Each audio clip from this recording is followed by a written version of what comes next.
Bien, entonces comencemos con el tema que hemos indicado, que va a ser el de las dermatosis reaccionales. Inicialmente vamos a ver una patología que se llama la pitiriasis alba, caracterizada por lesiones de tipo máculas, pero blanquecinas, que se localizan sobre todo a nivel de la cara. Puede haber también esta lesión en otras localizaciones como las extremidades, tronco, abdomen, pero principalmente la vamos a encontrar en la cara. Es una dermatosis de evolución crónica y usualmente asintomática. Se caracteriza por la presencia de máculas hipocrómicas, por eso son de color blanquecino, que están usualmente cubiertas por una descamación que llega a ser muy fina y que se localizan, como les decía, en la cara y en algunas zonas expuestas a la luz solar.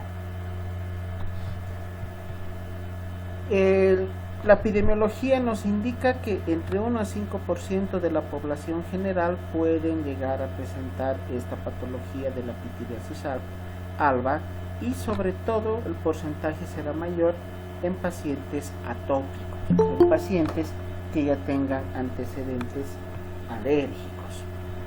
Afecta a todas las razas, el grupo etario recién nacidos hasta la adolescencia, en áreas fotoexpuestas y sobre todo en las estaciones de la primavera y verano. También se indica en alguna literatura que un factor de riesgo sería los pacientes con un nivel socioeconómico bajo, aunque esa situación no es tan determinante, tomando en cuenta de que podemos encontrar la patología en cualquier estrato social. Para la presencia de la pitiriasis alba, debemos tomar en cuenta como agente etiológico principal al Staphylococcus aureus del grupo coagulasa positivo y al Streptococcus pyogenes, que van a ocasionar una reacción a nivel cutáneo con una reacción inflamatoria que puede ser secundaria a focos infecciosos en otras zonas del organismo que puedan diseminarse por vía hematógena, que va a estar determinado por presencia de humedad, mayor humedad en el medio ambiente, porque esta patología podemos encontrarla en zonas, en ciudades en las cuales exista mayor humedad. También otros factores que van a predisponer a la presencia de la patología son la piel seca, con mala higiene corporal, falta de limpieza, una hidratación deficiente y la exposición excesiva a la luz solar. En nuestro medio, acá en la ciudad de La Paz, por la exposición a la gran cantidad de radiación ultravioleta que se tiene secundaria a la altura, entonces debemos tomar en cuenta que este puede ser un factor etiológico, un factor de riesgo para la presencia de la patología.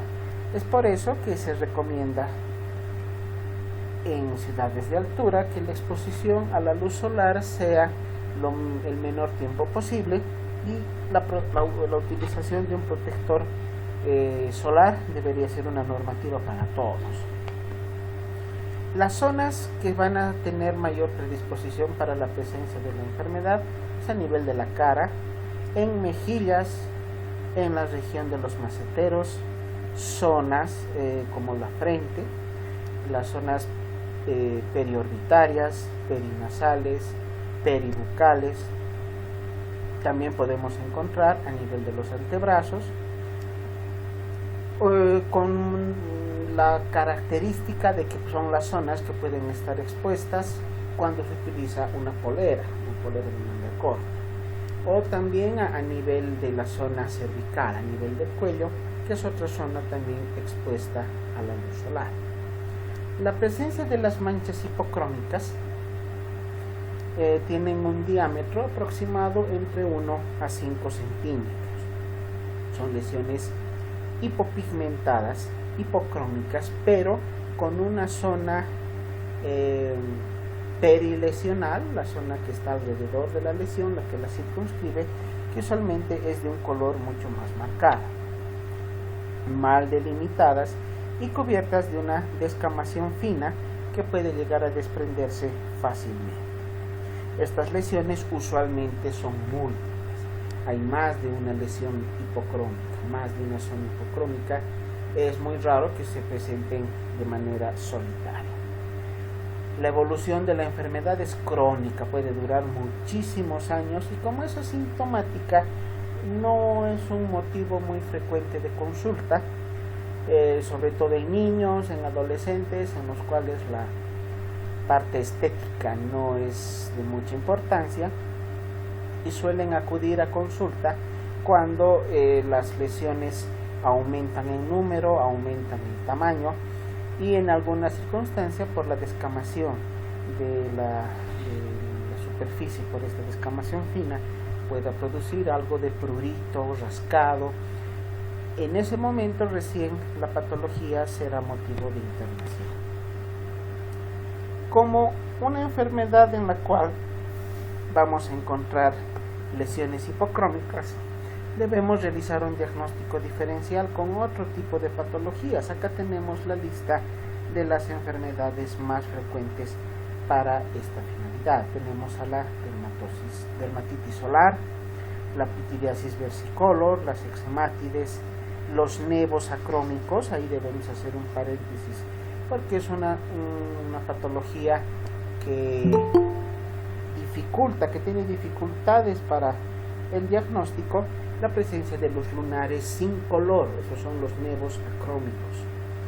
El vitiligo, esa patología autoinmune donde se presenta una decoloración de zonas extensas de la piel, como vemos acá en la imagen superior izquierda, que pueda llegar a confundirse con la pityriasis alba. La diferencia con el vitiligo será que el vitiligo compromete a mayores zonas, la extensión es mucho mayor, y el vitiligo compromete piel que pueda estar cubierta, que no es expuesta al sol. En cambio, la pityriasis alba, con mayor predilección, estará localizada en zonas que tengan exposición a la luz solar.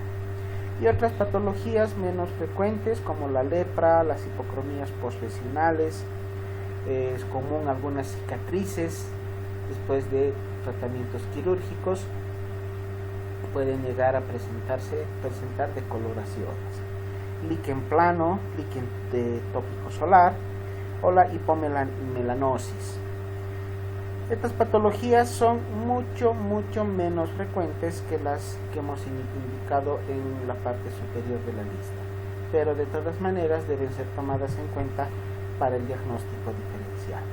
Tratamiento. No hay un tratamiento específico, no hay un tratamiento directamente relacionado a la patología, pero se recomiendan las siguientes medidas: lavado abundante con agua y jabón y un jabón de tocador, una crema tópica en base a yodo con cloro hidroxiquinoleína, que es una pomada, un tratamiento dermatológico tópico en base a pomada, en presentación de pomada, que de alguna manera puede disminuir la magnitud de la hipocromía con la disminución de la inflamación de la zona comprometida, con la disminución de la zona descamativa, puede llegar a mejorar parcialmente las lesiones hipocrómicas. O también podemos utilizar la pomada queratolítica con ácido salicílico, que tiene un efecto similar. Cremas emolientes, cremas hidratantes, porque hemos visto que un factor muy importante de riesgo es la piel con deshidratación, o la utilización de corticoides tópicos como la hidrocortisona. También podemos utilizar pomadas tópicas con betametasona. Si a la lesión se suma una infección mediada por el estafilococo o el estreptococo, se dará un tratamiento antibiótico. y el antibiótico estará determinado por el agente etiológico que sea causante de la infección. Para poder determinar cuál es el agente etiológico, debemos solicitar un cultivo, hacer un raspado, la toma de una muestra de la zona descamativa de la lesión, enviar a cultivo, y esta será la que nos determinará si es el estafilococo o el estreptococo el causante de la infección, y el tratamiento estará dirigido a cualquiera de estos dos agentes etiológicos. Podemos utilizar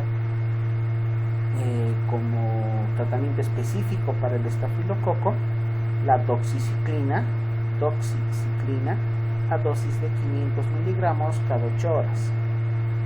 O para los estreptococos ya tenemos al grupo de las penicilinas, la amoxicilina, podemos utilizar la citromicina, la claritromicina, todos estos antibióticos que van a actuar sobre bacterias gram positivas. Veamos ahora qué es la dermatitis atópica. La dermatitis atópica, como ven en la imagen, una patología que compromete a varias zonas de la piel, sobre todo que están relacionadas con la exposición a algún agente, a alguna causa que va a ocasionar la inflamación de la piel.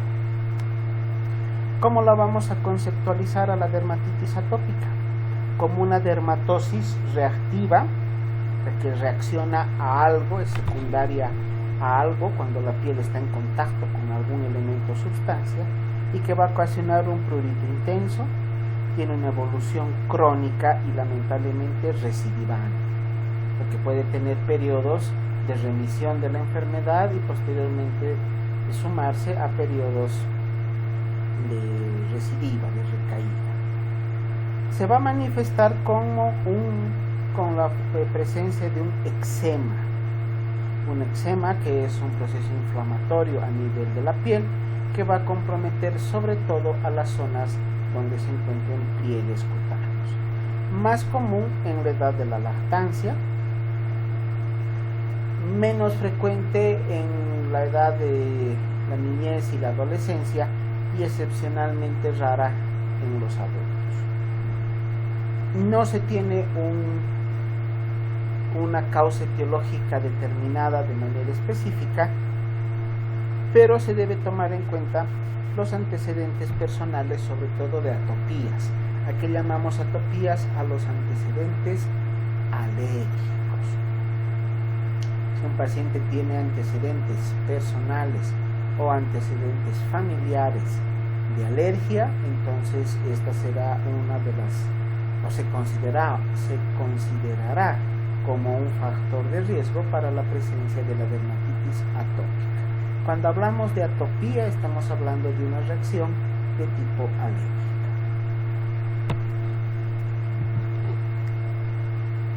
En los pacientes atópicos, en los pacientes que tienen antecedentes alérgicos, habrá una reacción de hipersensibilidad.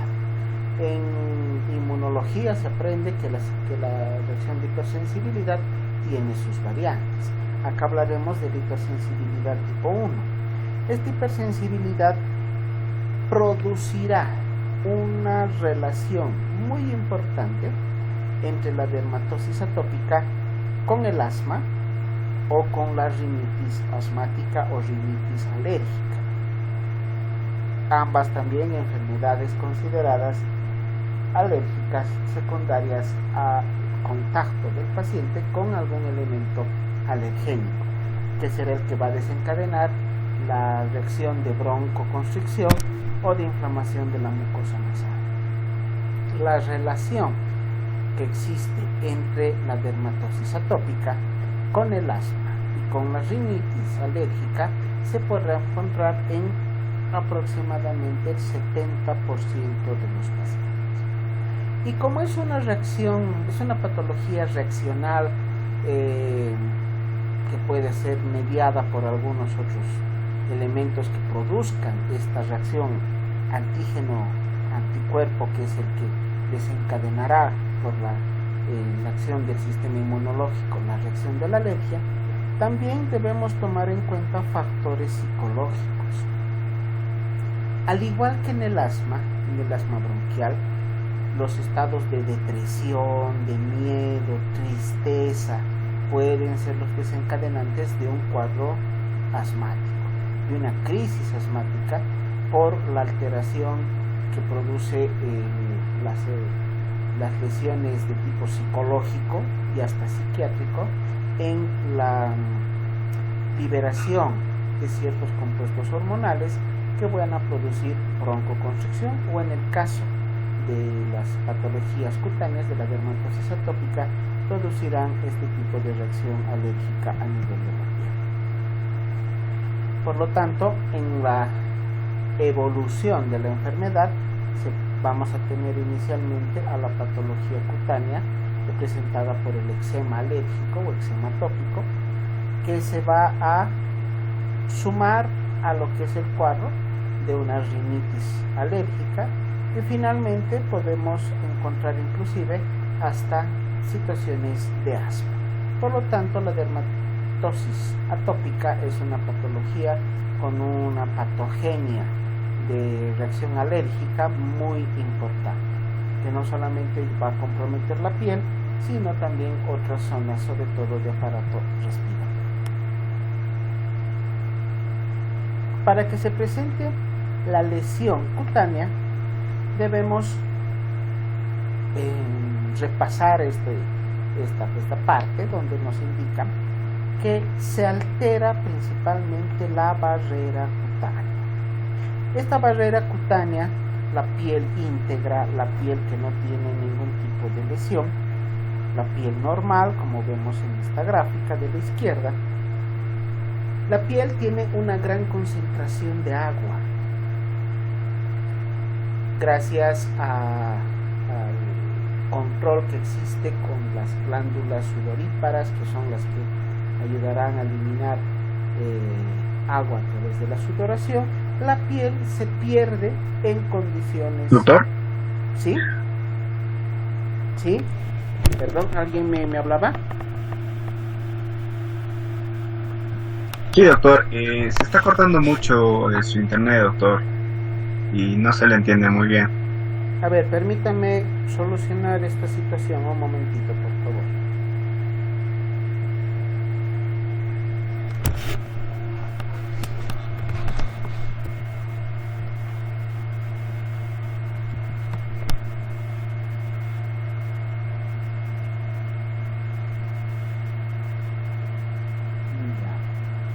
Ahora, ¿me escuchan de mejor manera? Sí, doctor, se le escucha bien, pero a momentos se le corta, doctor. Ya, a ver, vamos a esperemos que no tengamos estas alteraciones de la señal del internet. A ver, continuaremos. Les decía que en una piel normal la evaporación del agua es mínima, porque esta está mediada por las cuestiones relacionadas con la transpiración. Al mantener una piel íntegra, al mantenerse una piel hidratada, los alergenos no tienen cómo ingresar.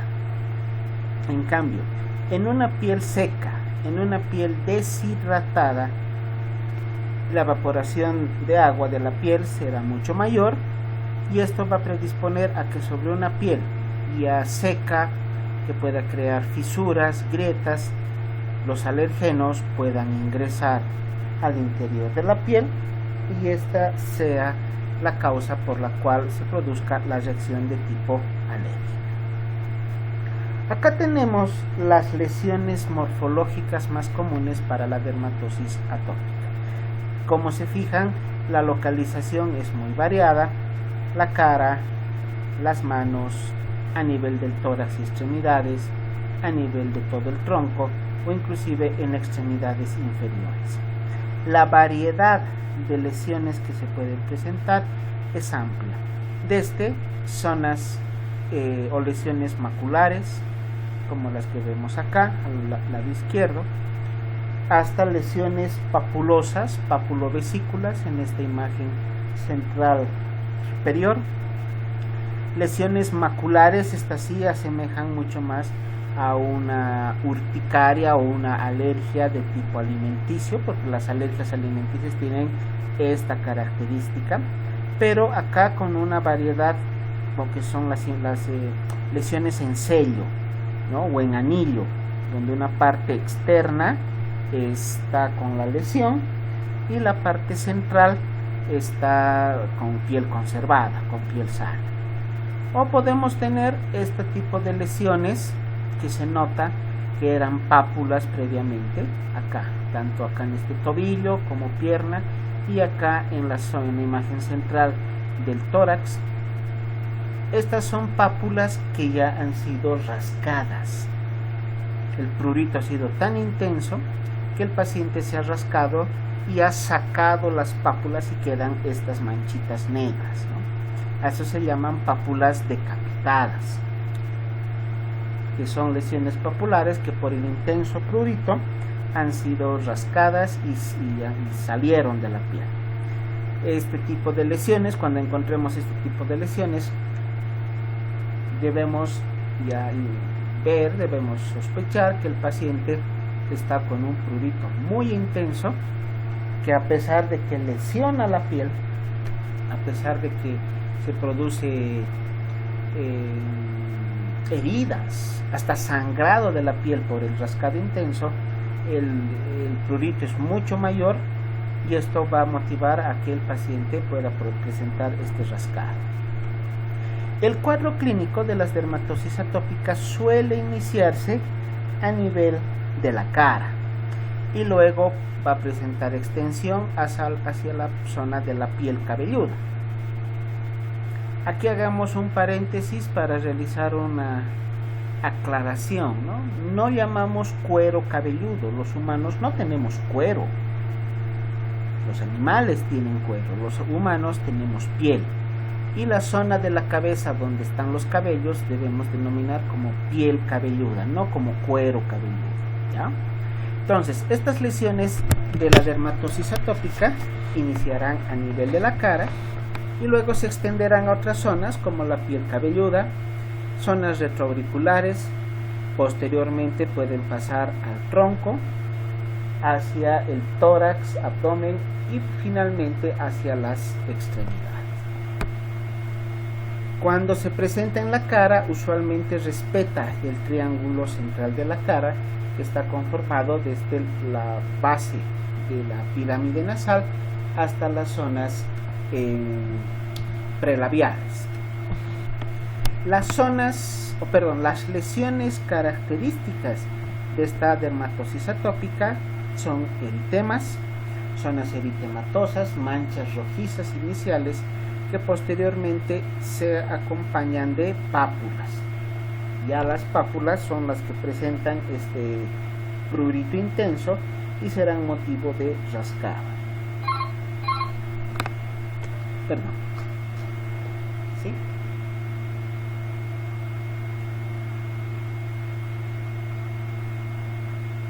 Ya, gracias. Bien, entonces estas lesiones estarán inicialmente como eritemas, posteriormente como pápulas y se presentarán luego como un proceso inflamatorio muy importante de la piel, al cual vamos a denominar como dermatitis aguda o eczema. Muy llamativo a nivel en la edad de los lactantes, porque se puede presentar como un eczema generalizado, un proceso descamativo de la piel que posteriormente se acompaña de costras hemáticas. Las costras hemáticas son las que se acompañan de sangre. Como es una patología que usualmente se presenta en la primera edad de la niñez, logra desaparecer hasta los 2 años e inclusive curar sin ningún tipo de secuela. No hay ningún tipo de lesión, ni mancha, ni cicatriz, nada en la piel si es que el paciente es de corta edad. Usualmente la presentación de la sintomatología en su punto más álgido, con mayor número de lesiones, se presenta entre la primera semana de la evolución y puede estar hasta 2 meses después del nacimiento. O sea que inclusive si se presenta esta enfermedad en un recién nacido, hasta los 2 meses podemos encontrar la curación de las lesiones.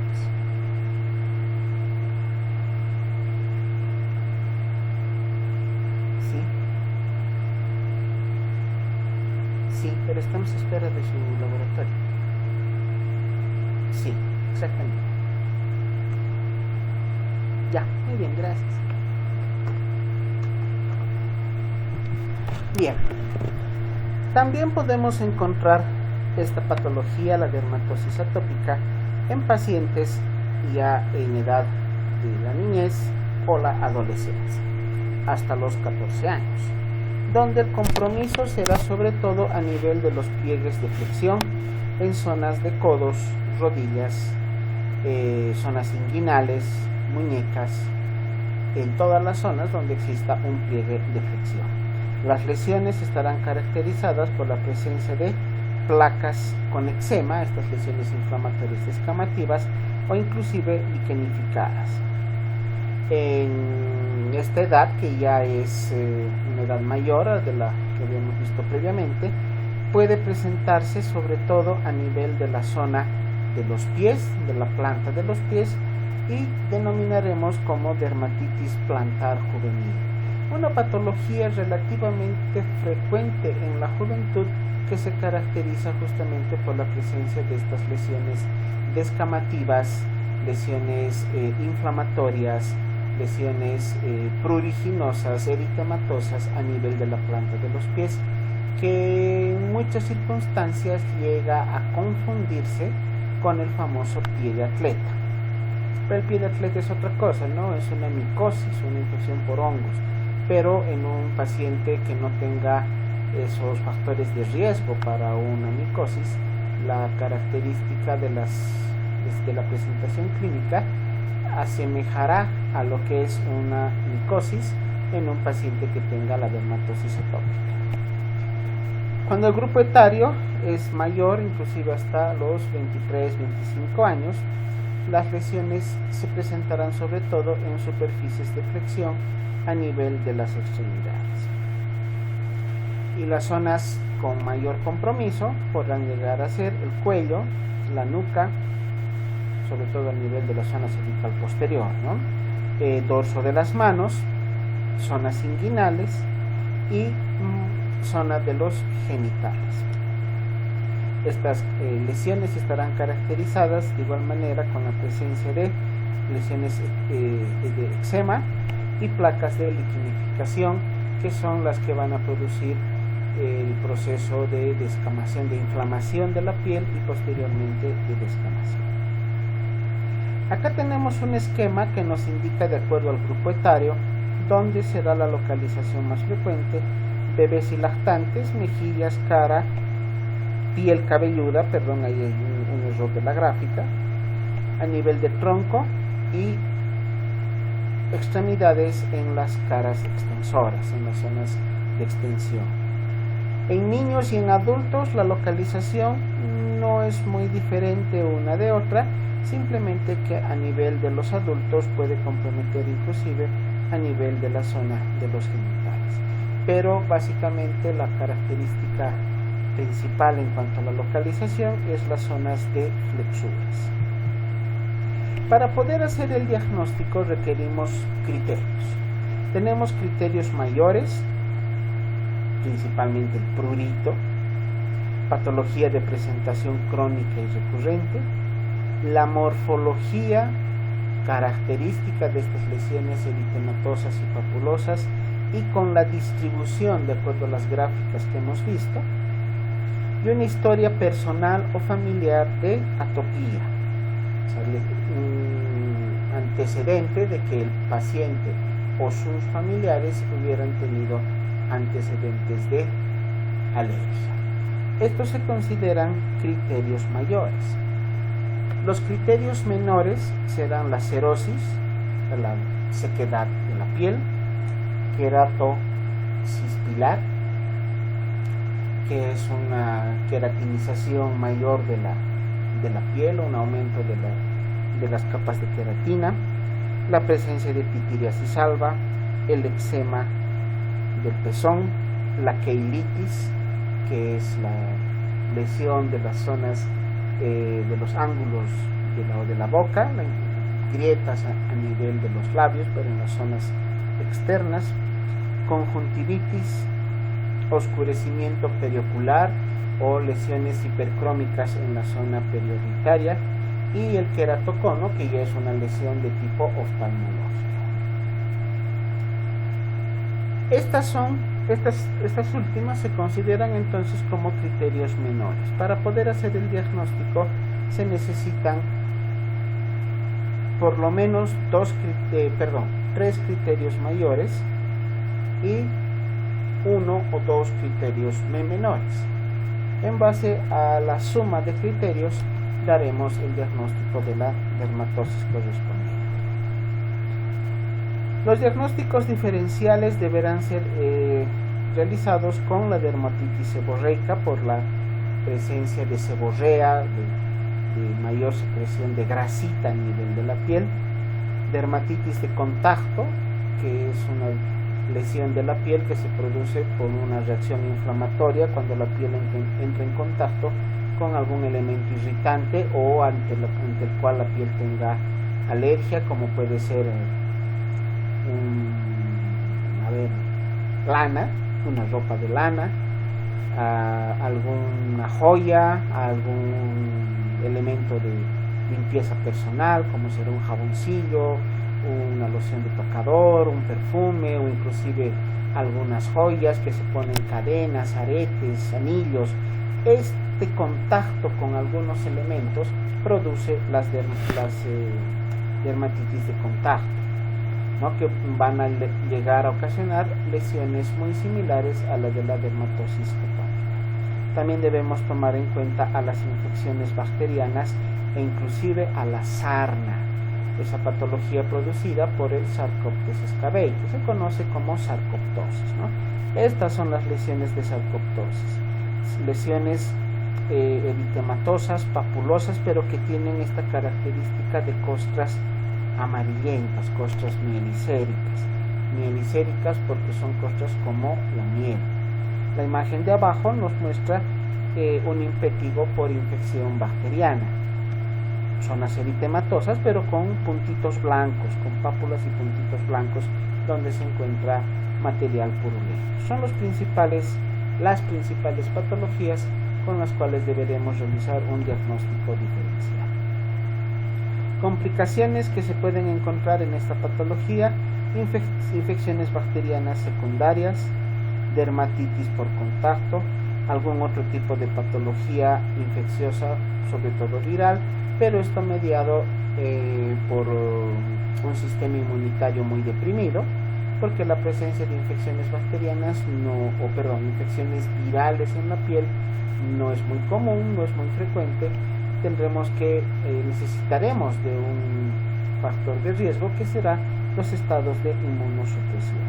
También podemos encontrar problemas del sueño, alteración de los estados de vigilia y sueño, un malestar general, que es lo que llamamos comúnmente un síndrome tóxico infeccioso, astenia, adinamia, hiporexia, y los síntomas generales como cuando uno presenta una patología de un resfrío común.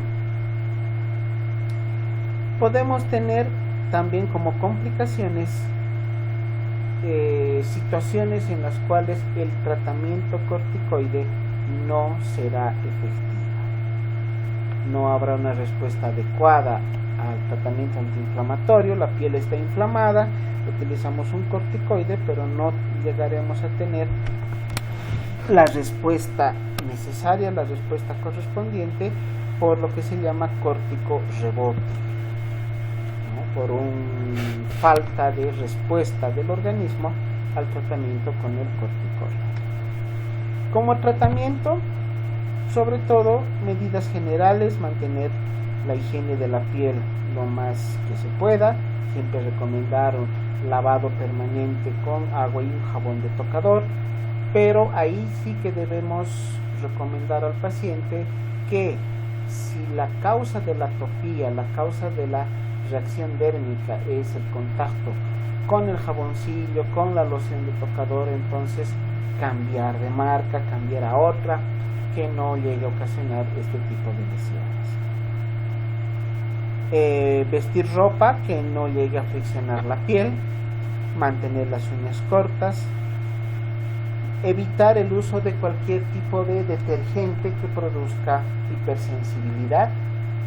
¿No? Hay personas que son alérgicas a un detergente de ropa, son alérgicas al uso del detergente, qué sé yo, al Ace, al Ariel, a tantas marcas que hay, ¿no? Va a depender de cada persona, pero si se tiene antecedentes de alergia a este tipo de detergentes, entonces no utilizarlos. Cuando se tienen lesiones oculares que han sido ya identificadas, remitir al paciente a conducta oftalmológica para que el especialista correspondiente indique cuáles van a ser las medidas terapéuticas a tomar en cuenta.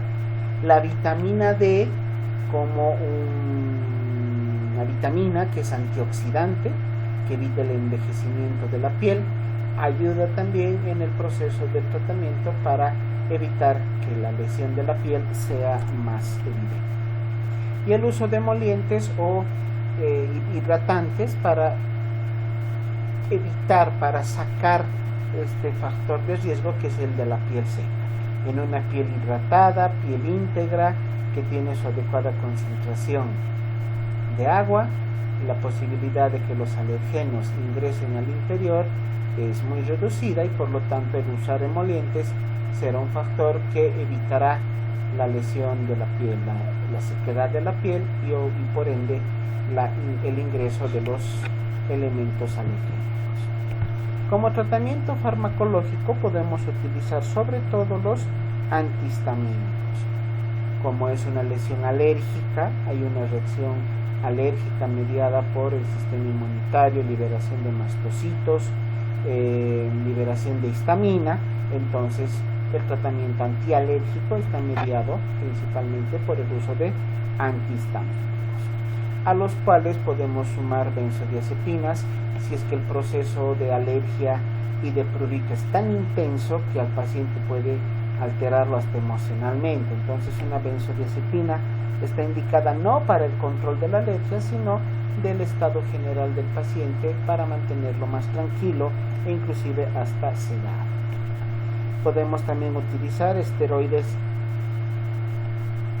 de aplicación tópica, inhibidores de la calcineuria, que van a ayudar, se utilizan como medicación de segunda línea,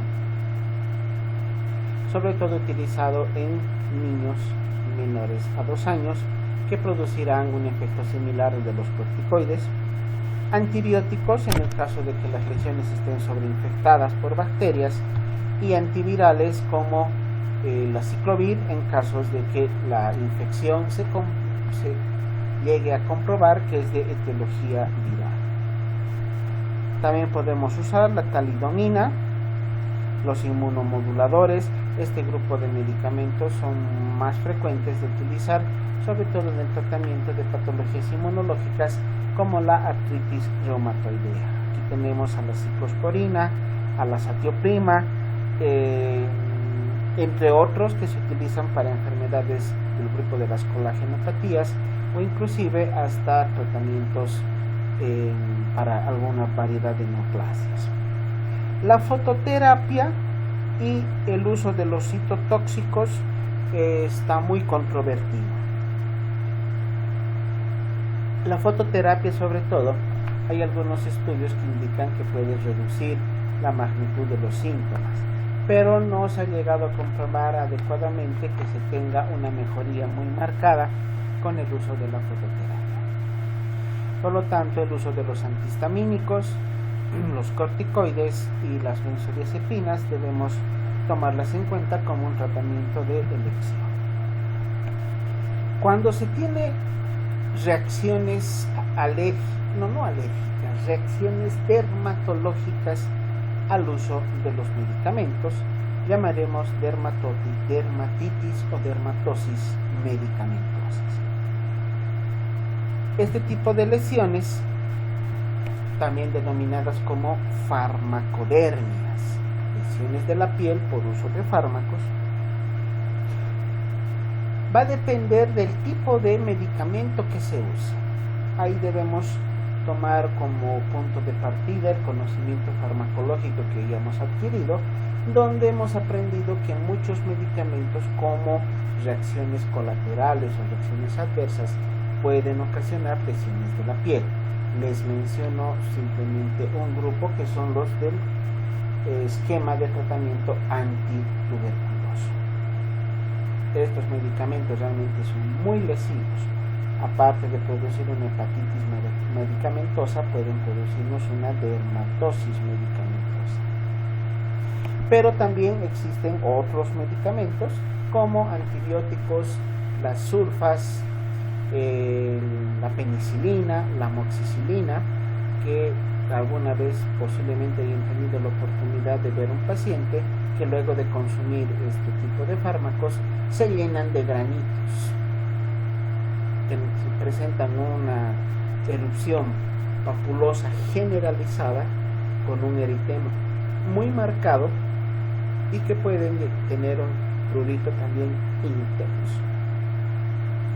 Entonces, a las dermatitis medicamentosas o farmacodermias las vamos a definir como una lesión de la piel, de las mucosas o de los anexos de la piel secundarios al uso de algún tipo de fármaco que puede ingresar al organismo por cualquier vía oral, vía parenteral, vía rectal,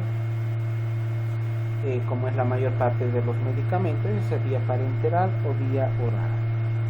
Entonces, esta lesión, esta reacción de la piel secundaria al uso de algún fármaco, denominaremos como farmacodermias o dermatitis medicamentosa. La variedad de presentaciones en este tipo de patologías de las dermatosis medicamentosas también es variada. Acá tenemos un eritema pigmentado a nivel de los labios, una zona que está como una mancha, pero una mancha mucho más oscura, por eso se llama eritema pigmentado. Luego tenemos un eritema pigmentado a manera de ampollas a nivel del tronco, o un eritema pigmentado fijo múltiple. Este es el eritema fijo pero múltiple. Aquí tenemos 1, 2 y 3 lesiones eritematosas que pueden ser secundarias, o más bien que son secundarias al uso de algún tipo de fármaco. El ciclo de estas patologías empieza con un inicio súbito. El paciente pudo consumir su fármaco hace 5 minutos y la presentación de los síntomas será también de inicio súbito. O sea que si el paciente se hizo inyectar un antibiótico, tomó un analgésico, un antiinflamatorio, cualquiera de los fármacos que sea la causa para que se presente la reacción alérgica, pueden pasar desde un par de minutos hasta un par de horas hasta que se presenten las lesiones diarréicas. Estas lesiones estarán diseminadas y usualmente son simétricas, tanto en el lado derecho como en el lado izquierdo. Se presenta en el brazo izquierdo, también en el brazo derecho. Si está en el hemicuerpo izquierdo, presentará también las mismas lesiones en el hemicuerpo derecho. O sea, se presentan como lesiones simétricas con un prurito muy intenso.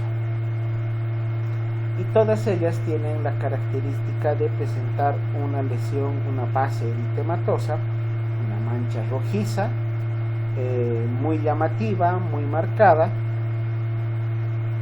que puede ser hasta de un color brillante, rojo brillante o violeta. Todos estos síntomas están unidos unos con otros con el antecedente del consumo de algún tipo de medicamento. En teoría, una persona puede ser alérgica a cualquier fármaco. no solamente se tiene alergia a antibióticos, se puede tener alergia hasta los corticoides, alergia a la penicilina, alergia al metamizol, hay alergia a algunas hormonas o alergia al omeprazol. O sea, la alergia en teoría puede ser a cualquier fármaco. Y si una persona es alérgica, consume este fármaco, presentará la reacción alérgica y las lesiones cutáneas características.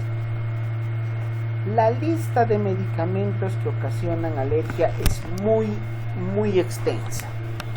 Nos tardaríamos toda la noche en mencionar una por una, pero vamos a indicar las más importantes. Antibióticos, acá tenemos a la lista: penicilina y derivados, los cefalosporinas, aquí puede entrar los fármacos antituberculosos, analgésicos, cualquiera de los analgésicos, sobre todo del grupo de los AINES, anticonvulsivantes, anticolinérgicos, los anticoagulantes, la warfarina, más que la heparina, produce reacciones alérgicas, los hipoglicemiantes orales, tratados en pacientes diabéticos, los mismos antihistamínicos, los mismos antialérgicos pueden producir una reacción alérgica. Parece ridículo, ¿no?, que un antialérgico produzca una reacción alérgica, pero eso va a depender de la reacción del sistema inmunológico en el paciente. Los medicamentos utilizados para el tratamiento de la tuberculosis: sedantes del grupo de las benzodiazepinas, anticonceptivos y algún otro tipo de hormonas, diuréticos, citostáticos, laxantes, medicamentos hipotensores o antiinflamatorios biológicos. Este último grupo se utiliza en el tratamiento de la artritis reumatoide. Como ven, la lista es muy amplia. Cualquiera de estos fármacos que ven en la imagen pueden ocasionar la reacción alérgica. Y se caracteriza sobre todo por esta erupción morbiliforme, que tiene muchas formas, pero sobre un fondo eritematoso, múltiples pápulas pequeñitas, algunas de mayor tamaño, otras medianas, pues se llama morbiliforme, dejando zonas de piel sanas, como vemos acá. Hay zonas todavía exentas de lesión, zonas de piel sana, pero de presentación generalizada. La reacción alérgica a un fármaco o a un alimento se presentarán como lesiones generalizadas. En cambio, la reacción alérgica al collar, al perfume, a la ropa, se pueden presentar como lesiones localizadas. A nivel genital, que puede producirse por el contacto inclusive hasta con la ropa interior, y obviamente también por el uso de algún elemento de limpieza para el bañado o la limpieza de los genitales, puede ocasionar este tipo de reacción alérgica, como vemos aquí, un eritema pigmentado, una lesión eritematosa, una manchita que apareció ahí en el glande, pero con un color mucho más marcado que el resto del órgano. El eritema pigmentado fijo es una de las variedades de la dermatosis medicamentosa, que se presenta sobre todo por el uso de los AINES, y del grupo de los AINES sobre todo la aspirina, el diclofenaco, el metamizol y el paracetamol serán los que en mayor número de casos pueden llegar a ocasionar esta lesión. Tiene un mayor predominio en mujeres y puede presentarse de una manera focalizada, o lo más común, que sea una presentación a nivel generalizado, pero con un compromiso a nivel de mucosas, sobre todo la zona de mucosa oral o la zona perioral, y a nivel de los genitales. Estas lesiones pueden llegar a remitir espontáneamente, como ven acá. Miren cómo aparecen como vesículas en una zona eritematosa oscura, por eso se llama eritema pigmentado. Las vesículas pueden llegar a conglomerar, a reunirse y producir esta lesión mucho más grande, pero que puede llegar a remitir hasta espontáneamente y dejar simplemente la mancha, la mácula hiperpigmentada, como la secuela que queda del proceso inflamatorio.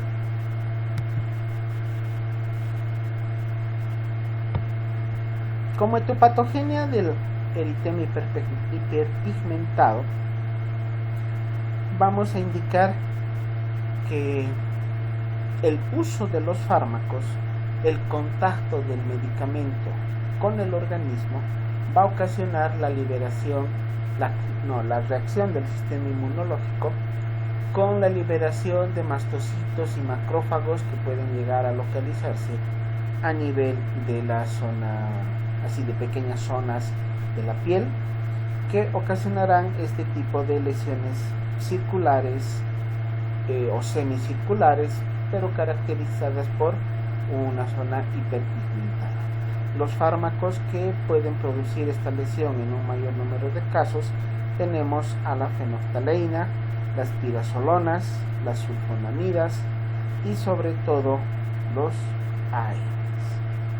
Más del 50% fue determinado por los AINES.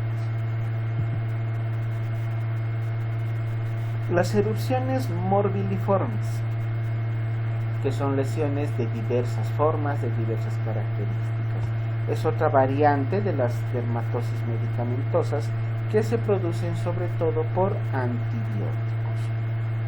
Su característica es la presencia de lesiones generalizadas, diseminadas, con un fondo eritematoso también muy importante, y con lesiones papulosas o micropápulas, lesiones papulosas muy pequeñas o micropápulas a nivel de tronco, a nivel de abdomen y a nivel de extremidades, que también se presenta con un intenso prurito, además de la posibilidad de encontrarse una hipertermia localizada, un aumento de temperatura localizado hacia las vesículas.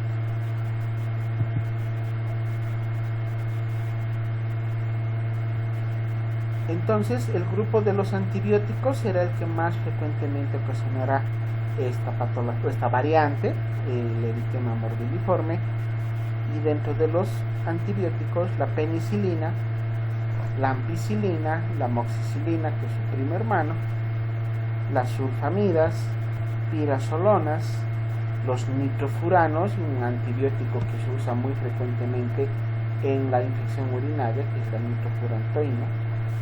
O podemos nombrar a otro grupo de medicamentos que no son antibióticos, pero que también pueden ocasionar estas lesiones, como son los anticonvulsivantes, el ácido valproico, la fenitoína o el diazepam. Otra variante que podemos encontrar en los casos de dermatosis alérgicas es el síndrome de hipersensibilidad. Ya la lesión principal es un exantema generalizado que se acompaña de fiebre, se acompaña de diaforesis, cefalea, mareos, síntomas generales de lo que llamamos un síndrome tóxico infeccioso, ¿no? Astenia, adinamia, hiporexia, un decaimiento general muy importante y un compromiso del estado general también severo. Se ha relacionado en algunos casos a hepatitis o inclusive nefritis, y en casos mucho más avanzados, mucho más severos, a linfangitis o linfadenopatías regionales. La presencia de infartación ganglionar localizada siempre es un punto en contra para el paciente, un detalle más a tomar en cuenta de la gravedad que pueda tener la patología que estamos atendiendo. El cuadro clínico se va a caracterizar por un exantema, como ven, una lesión eritematosa generalizada, muy extensa, a eso llamaremos exantema, que se acompaña de los síntomas generalizados, los síntomas del cuadro tóxico infeccioso, que son la fiebre, odinofagia, astenia y adinamia muy importantes, con hiporexia. Puede haber presencia de ictericia si hay compromiso hepático, que se presentará en un 80% de los casos, o sea, el exantema producido por la reacción alérgica medicamentosa puede llegar a comprometer además al hígado en un porcentaje muy importante, a los riñones en un porcentaje menor y a los pulmones en un porcentaje menor. Al ser un proceso inflamatorio y muy severo, el hemograma nos demostrará la presencia de leucocitosis.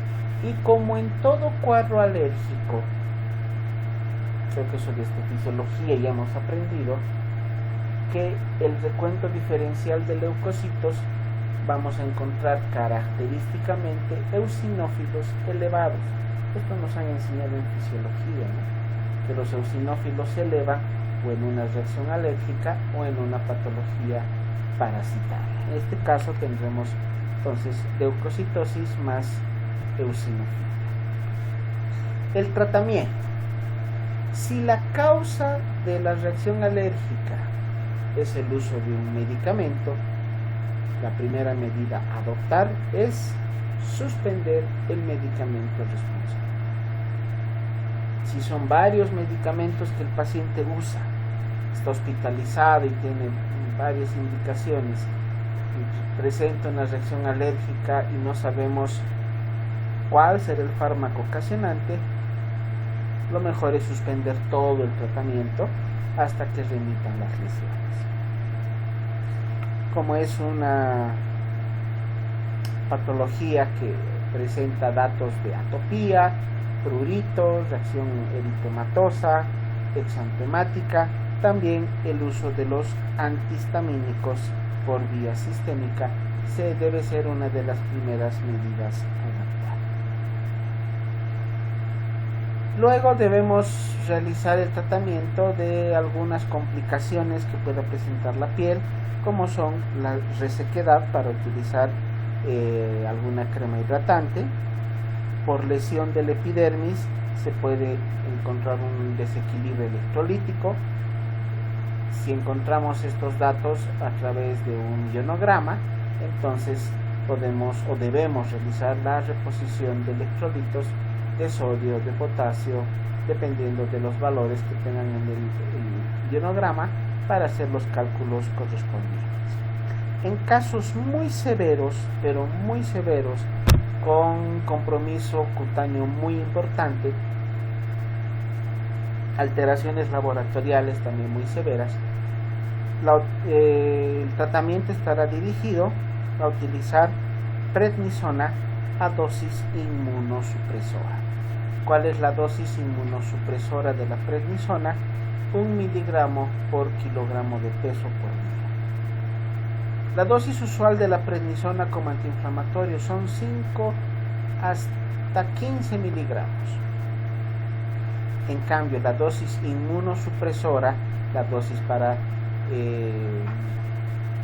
disminuir la reacción o la acción del sistema inmunitario, utiliza 1 miligramo por kilogramo de peso. Eso significa que una persona de 70 kilos necesitará 70 miligramos de prednisona. Y tomen en cuenta que para una artritis reumatoide se utilizan 5, ¿no? La diferencia entre los 5 miligramos del tratamiento antiinflamatorio y los 70 hasta 100 miligramos del inmunosupresor es una diferencia muy importante. Este tipo de esquemas será entonces utilizado en los casos en los cuales la patología esté muy avanzada, con lesiones cutáneas extensas.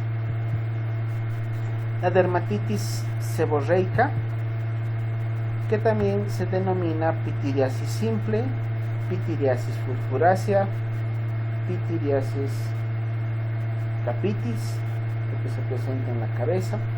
eczema seborreico o pitiriasis seca. Todas estas son sinonimias, son sinónimos para la dermatitis seborreica. Se caracteriza por una lesión eritematosa y escamosa. Habrá un eritema, una mancha rojiza de fondo, pero además estará sumado la descamación de la piel, que es de evolución crónica, muy recurrente, con periodos de exacerbación de la enfermedad también muy frecuentes, que se localiza sobre todo a nivel de piel cabelluda, a nivel de la cara, a nivel del tronco, con predilección en la zona esternal,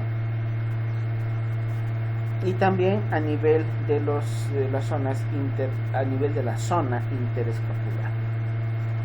La etiología no está comprobada a un 100% cuál será la causa etiológica, pero se ha determinado la presencia inicialmente de factores genéticos como primer punto a tomar en cuenta, tratamientos infecciosos de orden sistémico patologías infecciosas de orden sistémico o patologías infecciosas localizadas, tratamientos hormonales, alguna patología endocrinológica que amerita el uso de medicación hormonal puede también considerarse como un factor de riesgo, e inclusive los hábitos dietéticos, ambientales y hasta emocionales. Algunas patologías, como esta que estamos hablando, tienen un componente emocional muy importante y situaciones que alteran la psicología de la persona, situaciones como el estrés, miedo, depresión, pueden ocasionar reacciones dermatológicas importantes. La dermatitis seborreica principalmente la vamos a clasificar en 4 grupos: la dermatitis del adulto, la dermatitis seborreica del adulto, la dermatitis seborreica del niño, infección sistémica por Pityrosporum ovale. Ese nombre pues debe ser conocido a todos, es el agente etiológico de la caspa que se produce en el cabello. El agente etiológico es el Pityrosporum ovale. Es el tercer grupo de las dermatosis seborreicas, y el cuarto grupo es el de las dermatosis seborreicas en pacientes con SIDA. De estos 4 grupos, el que tiene mayor número de subvariedades es la dermatosis seborreica de la adulto. La pitiriasis capitis, que se presenta en la cabeza, la esteatoidea, la seborreica facial, que se presenta como la imagen que vemos acá a nivel de la cara, ¿no? Donde se seborreica, porque se elimina, seborrea pequeñas pérdidas de grasa de los folículos, de las glándulas seborreicas de la piel, que puede comprometer a la barba, bigote, inclusive a la zona del pubis.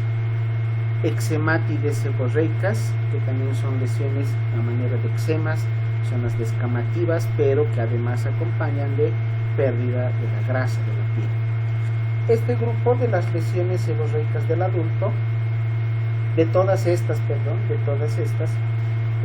las que comprometen en el varón a la zona de la barba, bigote y de la cabeza, de la piel cabelluda, son las de mayor frecuencia.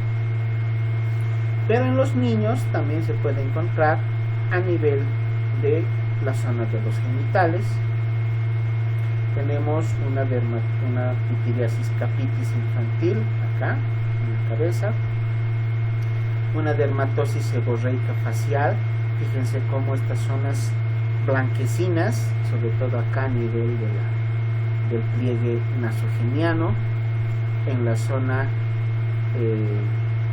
de la mejilla frontal externa y la zona preauricular, vemos esos puntos blanquecinos que no es pus, no son mochitos, son lesiones que se están ocasionando por la pérdida de grasa de la piel.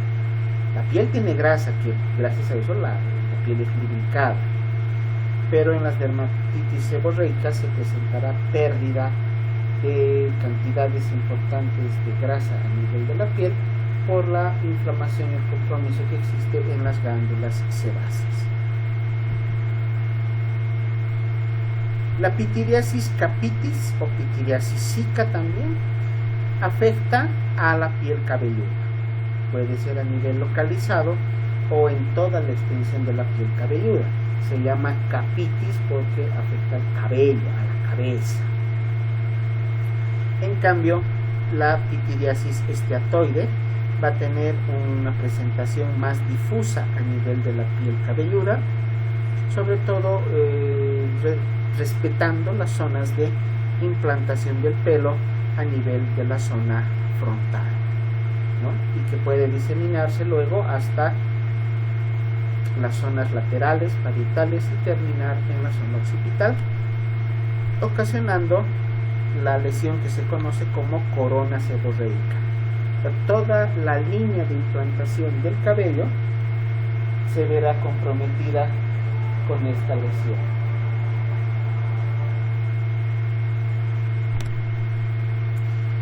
Acá tenemos algunas otras variedades de esta patología: la blefaritis marginal, que compromete el borde libre de los párpados; la dermatitis seborreica de la barba, bigote o del pubis, que presentará estas zonas descamativas en estos segmentos del cuerpo; las eczematides seborreicas y las dermatitis intertriginosas, que se presentan sobre todo en obesos, en personas obesas, en personas con sobrepeso. Estas lesiones llegan a comprometer los pliegues cutáneos que se tienen en abundancia, ¿no? Una persona obesa le sobra piel por todo lado y es en estas zonas donde se presentarán estas lesiones seborreicas. A esto se llama intertrigo. Hemos debido ver, no sé, espero que en algún momento hayan logrado observar a un paciente que es tan gordito pero tan obeso que tiene lo que vulgarmente le decimos, ¿no?, los rollos a nivel del abdomen, pero estos pueden llegar a ser de tal magnitud que llegan a colgar a manera de delantal en el abdomen, y la zona por debajo de ese pliegue cutáneo que se forma es una zona húmeda, es una zona donde se presenta inflamación de la piel, a lo cual se denomina como intertrigo. Y la pitiriasis, la famosa caspa, ¿no? La famosa caspa, pitiriasis capitis, cuyo agente etiológico es el Pityrosporum ovale. Acá tenemos la pitiriasis capitis del adulto y la pitiriasis capitis en niño. La pitiriasis a manera de corona seborreica, justamente en la zona donde se encuentra la implantación del cabello, esto es en la zona frontal, pero que se disemina hacia los lados a nivel de las zonas parietales y hacia atrás hasta la parte occipital. El tratamiento para este tipo de patologías: la utilización de un jaboncillo de tocador neutro, de preferencia neutro, para no lesionar más la piel. Como medicación podemos utilizar a la hidrocortisona tópica. Si la lesión está a nivel de la piel cabelluda, utilizar un champú que pueda contener sobre todo disulfuro de selenio o el piritoneo de zinc, que son componentes que se encuentran en la mayor parte de los champús que se usan para la caspa, ¿no?, los champús anticaspa. Y en casos más severos se puede llegar a utilizar antimicóticos como el ketoconazol, el bifonazol o algún otro medicamento del grupo de los azoles, que puede ser en crema para tratamiento tópico de la piel, o de champús cuando la lesión está a nivel de la cabeza. Muy bien, estaríamos concluyendo el tema del día de hoy.